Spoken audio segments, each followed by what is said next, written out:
ano vamos aprimorar um pouquinho a leitura sobre as consequências do fim da escravidão no Brasil, tá? Então vamos prestar bastante atenção na leitura. No dia 13 de maio de 1888, chegou ao fim o trabalho escravo no Brasil. Após 4 séculos de escravidão, 40 anos, hein? Torturas e maus tratos, os negros estavam libertos perante a lei. A aprovação da Lei Áurea, a lei que oficializou o fim da escravidão no Brasil, ela foi assinada pela princesa Isabel.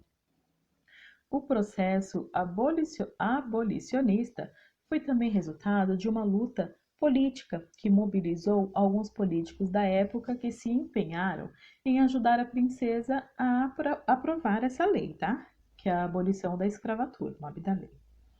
A abolição foi o resultado principalmente da luta dos negros, escravos ou não, que se mobilizaram ao longo da década de 1880 contra a continuidade do trabalho escravo. O movimento dos negros se traduziu em fugas maciças, assassinatos de proprietários de terras e dos capatazes. Capatazes são os que trabalhavam para os donos, tá? Dessas terras.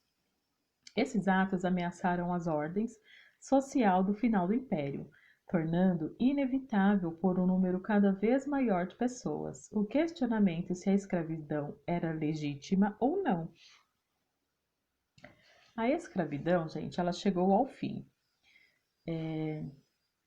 O ex-escravo se tornou igual perante a lei, mas isso não lhe deu garantias de que ele seria aceito na sociedade. Por isso, os recém-libertos passaram os dias difíceis mesmo com o fim da escravidão. Diferente do que aconteceu nos Estados Unidos. No Brasil, após o fim da escravidão, os ex-escravos foram abandonados à própria sorte. Nos Estados Unidos, com o fim da Guerra de Sucessão, a vitória do Norte sobre o Sul implicou na emancipação total dos escravos e eles foram amparados por uma lei que possibilitou assistência e formas na inserção do negro na sociedade. Então, assim, gente, eles eram escravos, aí a princesa assinou a Lei Áurea lá, a lei da abolição da escravatura, para que eles não fossem mais escravos, né? Para que eles fossem libertos. Só o que aconteceu com eles? Eles foram libertos, mas eles não tinham nada. Por quê? Eles trabalhavam, mas eram escravos, então não recebiam, não tinham dinheiro algum. Quando eles foram para a rua, eles não tinham onde morar, porque eles moravam nas senzalas, né? Eles trabalhavam e eles dormiam lá dentro da casa do próprio dono deles, né?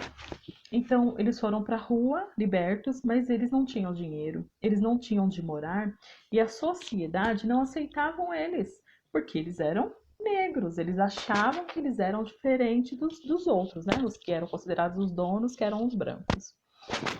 Então, eles ficaram sem nada. Muitos nessa época preferiram continuar escravos. Por quê? Porque eles comiam, eles dormiam e trabalhavam de graça, né? Para vocês verem como foi tão ruim que alguns até preferiram continuar escravos. Mas isso mudou também, tá? Depois teve uma nova lei aí que amparou esses escravos, tá? Começou a dar mais assistência para eles, assim que foram libertos, começou a dar mais assistência, porque viram que muitos estavam pelas ruas, tá? Estavam sem nada, ninguém acolhia, ninguém aceitava, não tinham de comer, não tinham como trabalhar, tá? Então vamos continuar. No Brasil, sem acesso à terra e sem qualquer tipo de indenização por tanto tempo de trabalho forçado, geralmente analfabetos, não sabiam ler nem escrever, vítimas de todo tipo de preconceito. Muitos ex-escravos permaneceram nas fazendas em que trabalhavam, vendendo seu trabalho em troca de sobrevivência. Aos negros que migraram para as outras cidades, só restaram os subempregos, a economia informal e o artesanato. Com isso, aumentou um modo significativo o número de ambulantes, empregadas domésticas, quitandeiras, sem qualquer tipo de assistência e garantia. Muitas vezes escravas eram tratadas como prostitutas.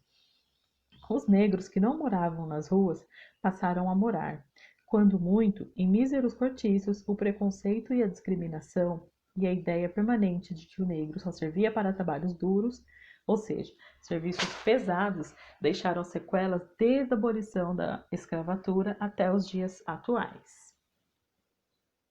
Então, gente, agora no final, vou deixar para vocês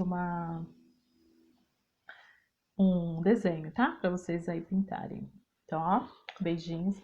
Lembrando, qualquer dúvida, vocês podem deixar aqui para mim, tá? Uma perguntinha. Beijinho, gente. Até a próxima aula.